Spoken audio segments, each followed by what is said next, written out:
In the midst of the COVID-19 pandemic, the world is watching those who claim to follow Jesus. What will they see? Romans chapter 12 is an interesting chapter. The Apostle Paul there paints a picture of how God's people should live in days similar to the days that we live in. He begins that chapter by urging the believers with these words. He says, "Offer your bodies as a living sacrifice, holy and pleasing to God. This is your true and proper worship.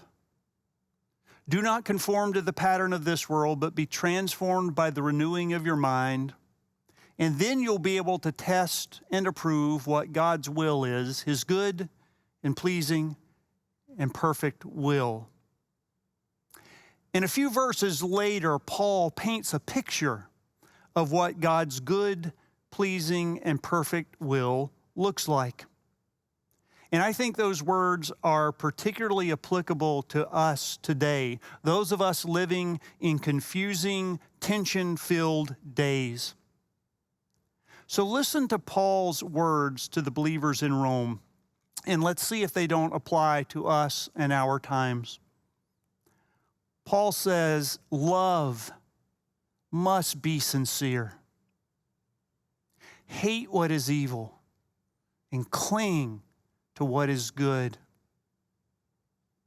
Be devoted to one another in love. Honor one another above yourselves. Be joyful in hope, patient in affliction, and faithful in prayer. Share with the Lord's people who are in need and practice hospitality. Bless those who persecute you. Bless and do not curse. Rejoice with those who rejoice and mourn with those who mourn. Live in harmony with one another. Do not be proud, but be willing to associate with people of low position. Do not be conceited. Do not repay anyone evil for evil.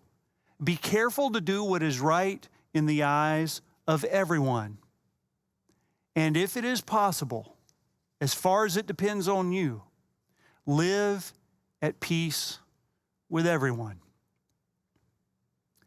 In the midst of this pandemic, the world is watching those who claim to follow Jesus. What will they see?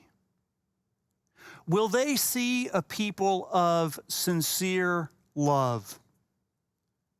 Will they see a people who honor others, even those with whom they disagree? Will they see a people who are joyful? Or will they see a people who are angry? Will they see people who are patient? Patient with leaders who are trying their level best to navigate circumstances. Patient as they stand in line 6 feet apart. Patient when we can't go to our favorite restaurant. Patient when we wear those uncomfortable masks that might just protect someone else from getting sick. What will they see? Will they see a people who faithfully pray for the world, for her leaders, for healthcare workers, for the homeless, for those who live alone, and those who grieve and mourn? Will they see people who practice hospitality? I don't mean opening a spotless home for a social gathering. I mean biblical hospitality, which is essentially giving people what they need, whether that might be a meal or a break on the rent that they owe this month, or maybe simply a listening ear. What will the world see?